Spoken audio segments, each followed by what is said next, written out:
were just together walking in the street in some city out in the Northwest, maybe Seattle, somewhere in that area maybe.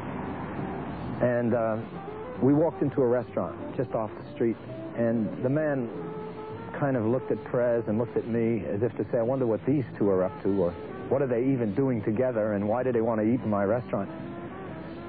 And Lester said, come on outside, Bob. And we went back outside. He said, let's find another place to eat. He said, so I said, why? I'm not going to be put off by him. You know, he doesn't like black people, or he doesn't like white people, or black people and white people together. So I'm not going to be put off by him. And when I was 18, I was ready to throw a punch. I thought there were things worthwhile throwing a punch about, and I would have thrown a punch at the man. And Press said to me, no, it does not pay to do this. He said, I frankly do not want to eat where I'm not welcome. And at the moment, I didn't like it, but it taught me a lesson. He knew about those things. Now, someone could say to me, well, gee, Bob, that's just thumbnail sense. I don't know about that. Fred went in the Army on a Friday. I went in the Army on a Monday. Fort MacArthur, Los Angeles. We had a theme song that we played together. It Could Happen to You. Joe Stafford made it. Ba ba ba ba wee wee wee wee ba ba ba boo boo boo boo ba ba ba doo. It could happen to you. And everybody told me, says, you're not going in the Army. I said, yes, I am. But I did try on a local level to convince them that Lester was really not the kind of a person that ought to be drafted and given a gun to become a soldier. But I couldn't, obviously I didn't succeed.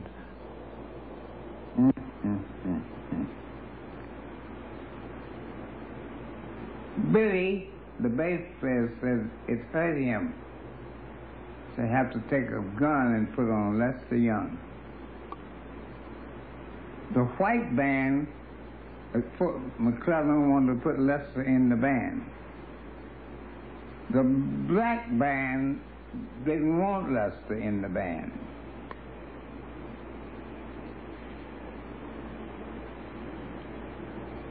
The white band was going to pass Lester off as being white.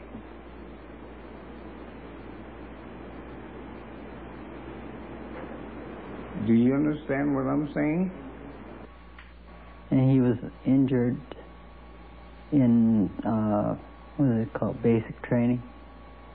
Yeah, in basic. He was injured, had to go into the hospital. And they were giving him all kinds of pills and things, and they found some, what they said was dope in his locker, or in his foot locker, while he was in the hospital. Most of his problems emanated from this officer who was very resentful that Lester had a white wife and had the audacity to display her on his little stand.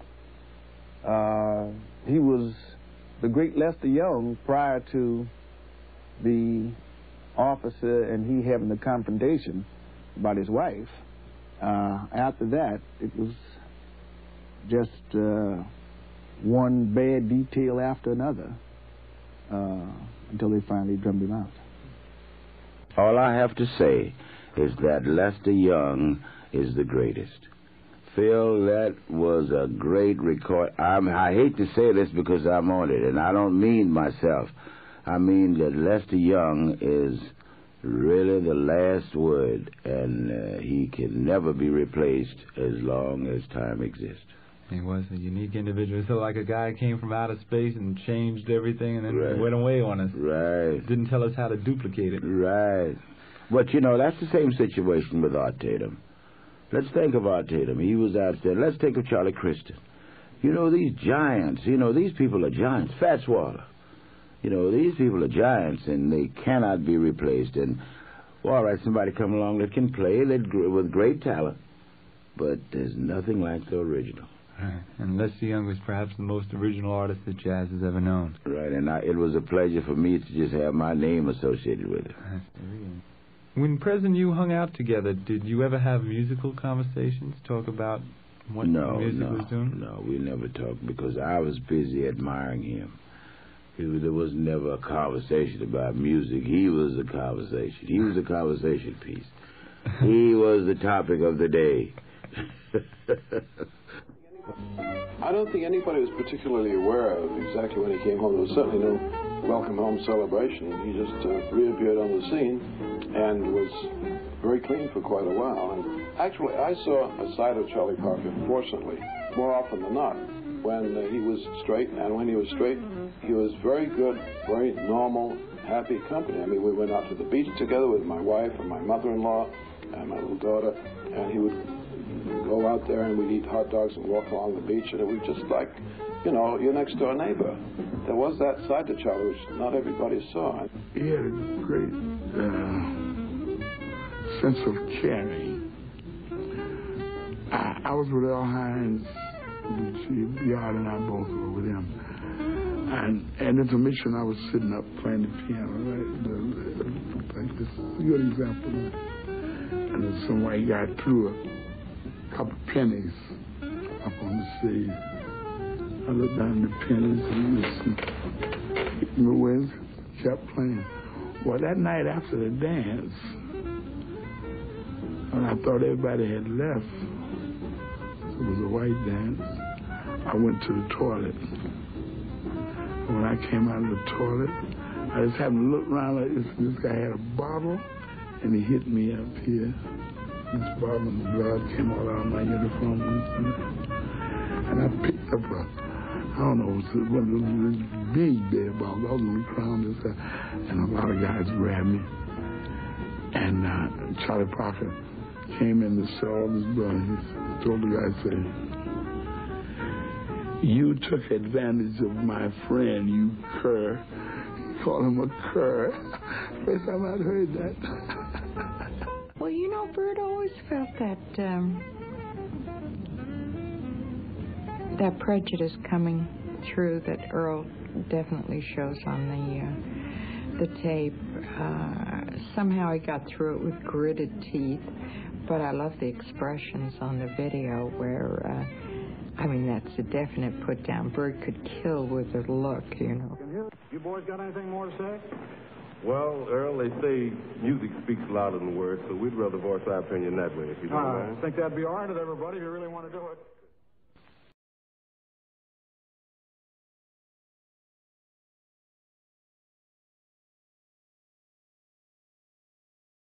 And it's still there. I can't stand it. It just stopped. Then all of a sudden I couldn't play anything. But some, you know, like Howard's laid off, you know. He stopped. But he still plays. I like that. You get a fresh start. Only thing about that, it took me about 2 years to get my sound back. Matter of fact, I should be practicing right now. Okay, just let me play something that I like, and I'll bow out gracefully.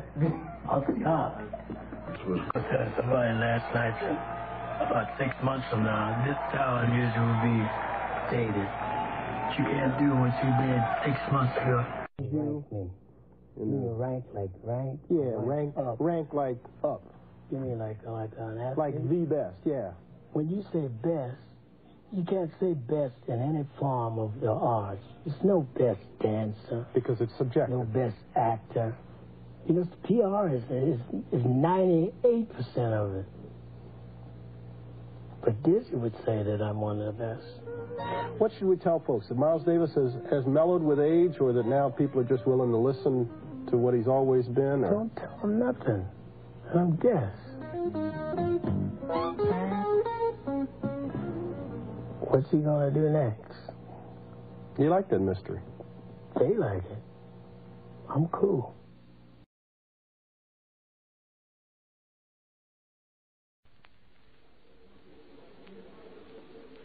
How would you say working with Miles Davis has influenced you stylistically? Well, it has led me into most of the things that I'm doing now. Yeah. He has had a major stranglehold on you in that matter. I mean, he made you play the way you do, or you got a chance to play like you do? Well, I've been free. I've been so free here, you know, that almost anything I want to try is, I'm welcome to do it, you know, so that's the freedom has helped me. I heard you were splitting experiment. the Miles Quintet here, and I'm trying something on your own. Yes, I am. How's that? With whom? I have several men in mind, but I haven't selected the assignment yet. You know, I'm going to try with the quartet. Would you feel like working with a quartet? Yeah, to begin with, and maybe in several weeks after I start, I might add a fifth man.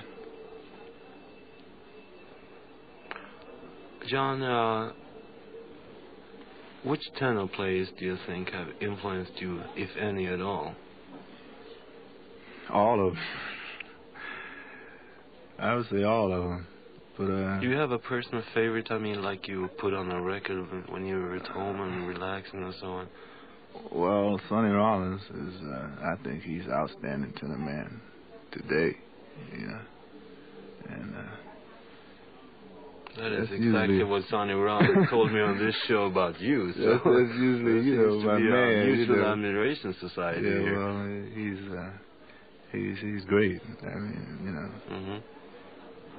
And of course, in the formative days, like years ago, it was Dexter Gordon that actually was. Well, you do have a strong feeling for tradition, haven't you? I guess so. I mean, I would like to even make it stronger. You know, I like to strengthen my roots, so to say, you know, because I didn't start at the beginning, and there's a whole lot back there that's, you know, that all young musicians should have. Privately, I mean, when you're listening, you go back there, I mean, just on your own account and listen? Well, I don't have many records in that era now, but I do plan to get them. I plan to include that in my repertoire, you know, all these old traditional things. But I've been trying recently to search myself, you know, and try to find things that are reminiscent that sound like those things. But I'm really going to do some work on that soon.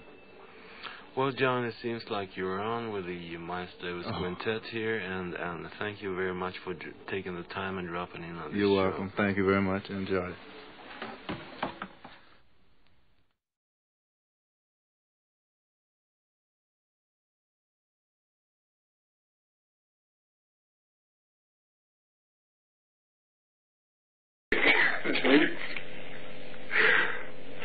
Thank you to him. And I went to HENDRIX and had a nice time. Yeah, I won't have no shit. Fuck it. Don't make no sense. If it's right, but if it's stinking, fucking, you're a stinking motherfucking trying to put some shit on some people. No better for your ass if you have bad luck. But I know I've got a good heart, man. And ain't thinking about no contract, nothing like that. Just trying to get me some money from my family. And it's all clean, believe that.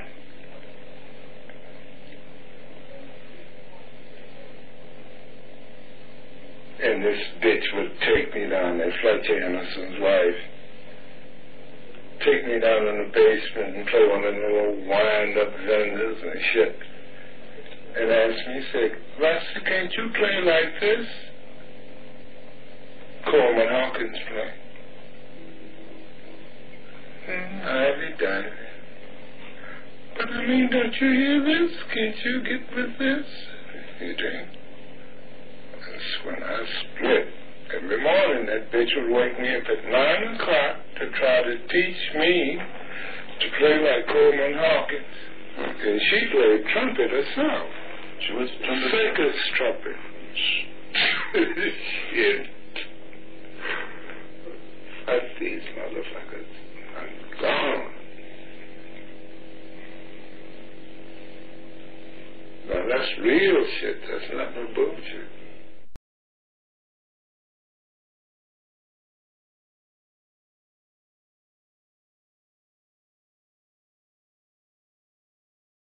I don't believe they are instruments. I'm going to just kind of plug you a bit. You know, I don't think perhaps many of the people in the audience know that you have, Sam, perhaps one of the rarest private collections in the United States, probably, of black music. And it's really to your credit. I talked to a student recently, a black student who's incidentally affiliated with the radio, and he was a bit disturbed about your picture in the midst of Charlie Parker. And I advised him of that same fact, that you've really done your homework, Sam, and you really ought to be commended for it. Thank you, thank you. Do you appreciate the fans who do their homework and are up on records and discographies? Do you think that helps them in listening to music, or? Well, I think they know what they're listening to. Sometimes they get carried away and overstudy, you know. But I think it's better to have somebody that knows what they're talking about than somebody come up and say, "Why did you do this?" or things like that, you know, which doesn't fit no kind of way, you know.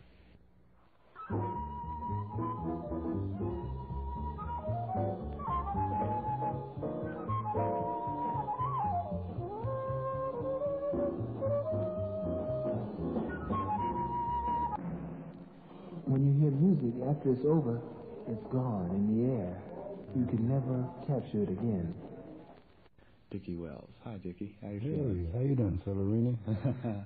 Yes, I might point out to our listeners that Dickie Wells, I believe, is the last full-time practitioner of Lester Young talk, and certainly Prez was one of the most amazing experts on linguistics that we've ever seen here in the States. He had his own way of talking, didn't he? Yeah, he had his things going. Yeah. On his horn and his voice. Mm-hmm. How would he talk? What would he do that was so different from other people who just kind of try to talk slang or hip or what? Well, if he talked to chick, like chick is coming, he says she's coming rooty. It means she's coming kind of fast, you know.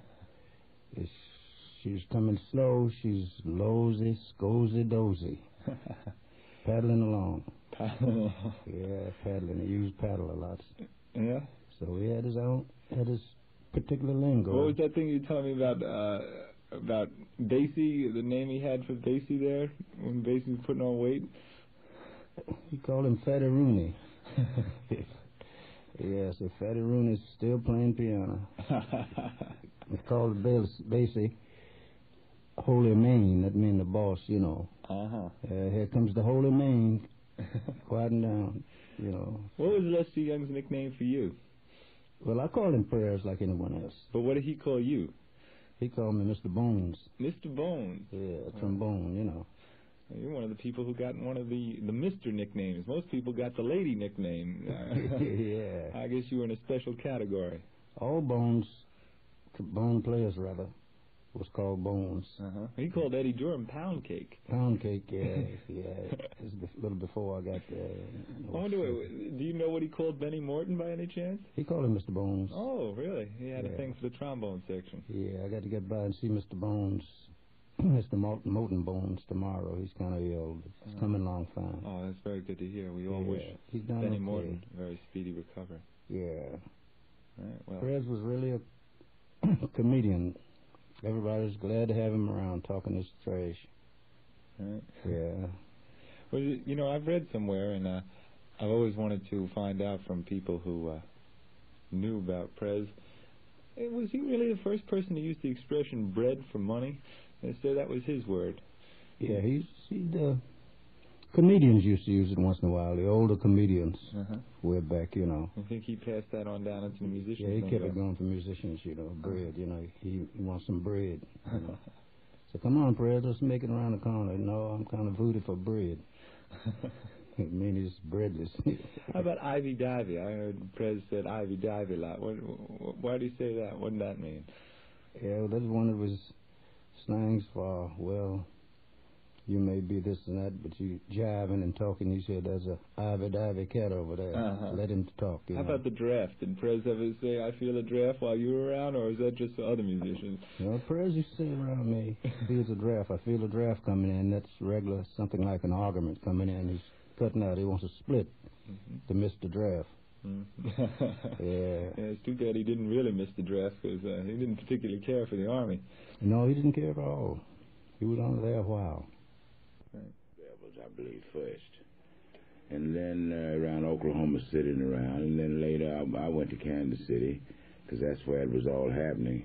Everybody was in Kansas City around 29, 30 and on, you know. And I went to Kansas City, and Lester and I became very, very close friends. I mean, close friends.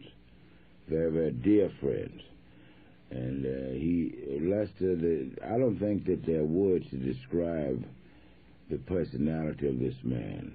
I don't believe that I could find words to really, you know, describe his mannerisms and how kind he was, in one sense, and how positive he was in objecting to things that he didn't really believe in. You know, he was very positive about things like that. Mm-hmm. And what struck you first about Prez that promoted your friendship? Was it these character traits that you were just talking about, or did you notice his difference on his instrument right away? Well, his personality made you. You know, he used to wear those porcupine hats, and he always, the manner in which he spoke, you know, pops were babes were sweets, you know, and that sort of thing. What did you think of that, of Prez's lingo? Well, I thought it was just lingo, you know. Having lived in the colloquial expressions in the South, and hearing guys, you know, early in my life, I played with the guys from New Orleans, you know. And you heard that broken language. But his was English, but the kind of English that was part slang and part impressive. You had to look around when he said something. You had to. Yes, one of the things that was part of the lingo or language of Lester Young was his habit of tagging everybody with a nickname. There were whole families of nicknames. There were the Mr. nicknames, the lady nicknames, the Miss nicknames, and the weird word nicknames. Did you get a nickname from Lester Young? No, I didn't get a nickname from Lester Young. Lester Pops, he called me Pops, and Sweets, and Sammy. And, you know, very few people called me Sammy. I didn't allow that in my early days. That sounded like a girl's name. Dude called me Sammy. Well, if he called you Lady Price, I guess that'd be a girl's name, too. Right. If he'd called me Lady Price, then we'd have to go to Fifth City, you know.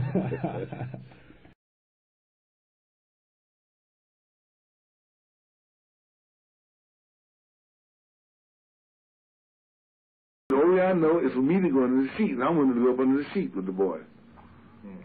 But you wouldn't, you know, you couldn't hide that well, you know, under the seats. Well, they got fat white men. They got 300-pound white men. I'm not a guy with 300-pound seat.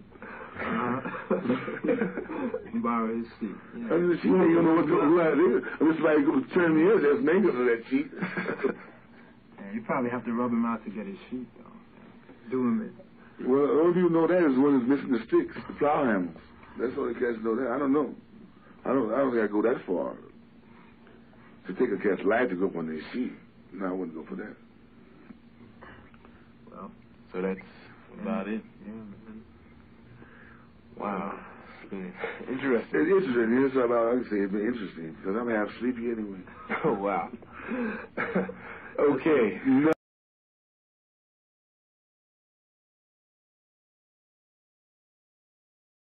Let me see. On piano, I always did like Buddy Kyle. Hank Jones. Notons qu'à ses débuts, Bud fut fortement influencé par Billy Kyle. Bud Powell, quel est votre maître au piano? I tell you. I don't know. I tell you, he used to take me out for a drive in his big Lincoln. He had a sky blue Lincoln. Yeah. And I have been in his car. Quel est votre compositeur favori, Bud? Tony's Mama. Tony's Mama. One of my friends from a long time ago We used to hang out all day and all night. And that's how I enjoyed it. Bud, quel trompettiste, quel saxophoniste aimez-vous? Saxophone, Johnny Good, for trumpet, Miles Davis. Et parmi les bassistes? When he was alive, Oscar Pettiford. I like Tommy Potter, he's a good bass player. Bud, si. Quels sont vos accompagnateurs favoris, Bud? Max Roach and Ray Brown. Bud Powell va beaucoup mieux. Au sanatorium, les docteurs lui ont donné quelques jours de vacances. Il est dans notre studio ce soir et va nous donner lui-même de ses nouvelles. I feel fine, thank you. The doctor said I'll be well soon and I'll go home. He said it's improving fast. Je vais bien. Bud, avez-vous entendu des choses intéressantes récemment? Well, Charlie Mingus is nice and Tachiko is nice. I think she's a very technical pianist. Bud, écoutez-vous souvent des disques de Art Tatum? I'm crazy about Tatum. He's still my best friend, one of my good friends. Bud, quelles sont vos dernières compositions? 3 new tunes. In the Mood for a Classic is one. Hey Diddy D is another. And O Noche con Francis is the other. J'ai écrit. Connaissez-vous Bill Evans, Bud? I heard him on records only. He's nice. He can play. I heard he was sick. Je ne l'ai entendu. Bud, merci d'être venu et au revoir. Bonsoir. Je reviens bientôt.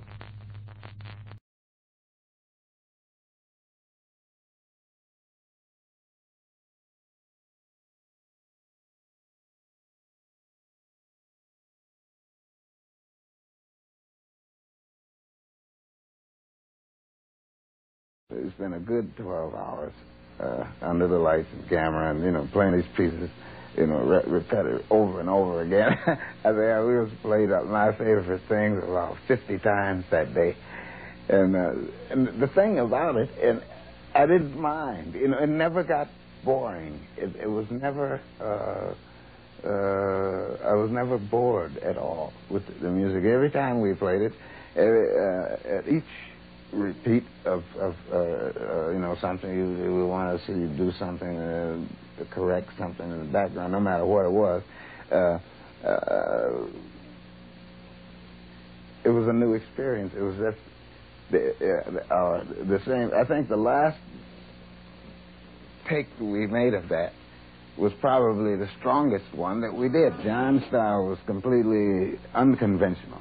He had a completely unique approach to music, and which was different than many of the other players did. Yeah, a lot of the musicians didn't know. They was trying to figure out what it was. Cannonball used to stand right next to him, and I guess try to figure out what the structure was or what he was doing. He was so far in advance of anything that I could conceive. I've never really been that close to anybody that great or that good. Or I had that. I don't know how can I put it. I suppose one way of putting it would be to say he had so much confidence in what he was doing. He seemed to have no anything that he wanted to do. It was just a matter of getting to the point, getting to the bandstand, taking out the assembling his instrument and doing it. I remember one time I was playing, he was playing like one of those 20 minutes, 25-minute solos, and like the tune had gotten into maybe in a half hour, this one tune. So like perspiring like I used to perspire a lot, like especially within the summertime. So we had played so long till the stick slipped out of my hand and flew like across the stage and went right across his head, So when we came down off the stage, I said, look, man, I'm sorry, but the stick flew out of my hand. I said, what did you think had happened? He said, this guy finally threw a stick at me for playing long. I remember one matinee in Philadelphia at a club there. We played one piece for the entire matinee. It was 3 hours. So he just started taking it slow. He got wound up, and the thing went. He just played the complete matinee. We didn't take a break, intermission, anything. just straight through. And Miles used to ask him, and say, well, man, why do you play so long? And he used to tell Miles that once he got involved in whatever he was doing, he didn't know how to cut it off, you know. So Miles used to tell him, say, take the horn out your mouth. I was sort of apprehensive a little bit about that. I thought John would get started and forget that we were on doing a television show, and you know, take a half an hour solo, and the thing would be over before he wouldn't get all of his tunes in. But he controlled it pretty well. He was good at that, you know. Which certainly exploded the mess about him being, you know, getting involved, that he wasn't conscious of other things going on. He was extremely conscious. He knew exactly where he was, what he was doing all the time. McCoy layout, when he first started to do that, having McCoy layout on a duet kind of contest. When that first started to happen, I was just as surprised as anybody else, because I didn't see him give any signals. And but after a while, I began to understand what it was all about and the reasons for it. Once the piano was out of the group, then that whole vacuum that would be there could be filled either rhythmically, or with bass, or with the expanded harmonics of the horn of his horn itself, his own expanded range, and without any preconceived pattern of chord progression. So he was free of that, and it was a tremendous leap into the future, I think. Not only did I respect him as a musician, but I began to respect him as a person because of the way that he would live his life. John was a very sweet guy, you know. I mean, like, all the whole time I knew him, he was a very, very sweet human. I mean, to have that much energy. I never seen him do nothing bad to anybody, you know. He was so calm, had such a peaceful attitude. It was soothing to be around.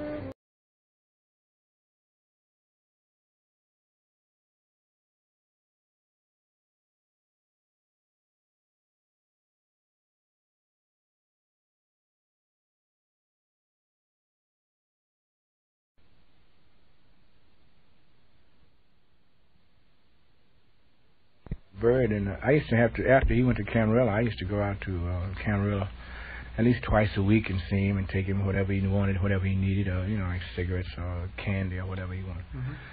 And it's ironic that we would talk about a thing like Camarillo, when they had a psychiatrist there from Vienna that was supposed to be straightening Bird out. You know, shortly after Bird left, the guy committed suicide. The psychiatrist, he committed suicide. And that's a funny thing to do, you know. He couldn't. I don't know why that a guy would do a thing like this, but Bird come out straight, smiling and happy, and saying a guy that his psychiatrist cracked up. I really didn't understand that why, but I talked with the psychiatrist, and he seemed like a fellow that was pretty street. He was telling me about Bird every time I'd go out there and see him. He'd say, "Well, Bird's coming along fine," and so forth. And about 2 weeks later, he cracked up and committed suicide. I don't know. That's a funny thing to say about a guy, don't you? Right. But Bird came on back out, and he had gained weight and everything, and his nerves was back and things. This was at a point in his career where he could use gaining some weight. Oh, he needed help right then, and they gave it to him. In fact, the time that they put him in the Lincoln Hospital, he was living at a Japanese hotel down on St. Pedro and First Street, I think, down in Los Angeles. And the guy from the hotel knew that I was trying to help him, so when Bird came downstairs nude, and the guy told him, "Say, you can't walk around like this." He said, "You go back in the room and put your clothes on." So Bird went on outside and was sitting on top of a car, nude. He didn't know he didn't know where he was at. He didn't even know what was going on, because the urge and the craving for drugs was so strenuous on his mind that he didn't know what was really happening. But in the meantime, the guy called me from the hotel, and in the meantime, he'd call the police also So when I got there, they had taken Bird to the Lincoln Hospital. I went over to the hospital, and the doctor had gave him a shot of dope, and he was fine. Wasn't anything wrong with him. You know, he was back to his normal self. You know, he was back. So I said, "Well, Bird, what happened?" He said, "I don't know." Says, "I look up here. I am here. I'm in the bed, and I feel fine." And I said, "Oh yeah." I said, "What did they give you?" He said, "Nothing that I know of." And they gave him a shot of dope and brought him around, and he was cool. So, but anyway, it went before the judges the next morning, and they read that report of what had happened the night before. So the guy said, "Well, maybe we better have him checked out." So they sent him to Camarillo. Right. And that's why he got checked out. You know, and he was all right. The psychiatrist said he had no problem with Bird out there. Although I don't know how Bird could stand it, because they had you could hear all the moaning and groaning going on, and even in the visiting room. You know, when the guy would come out to see you could hear all this funny sounds going on. I don't know how he stood it, but he come out smiling. You know, that's kind of funny. It is funny. It's also very fine to know, you know, that in adverse circumstances, after a lot of bad breaks, that Bird was able to come back so strong. Yeah, his mind, he was something else.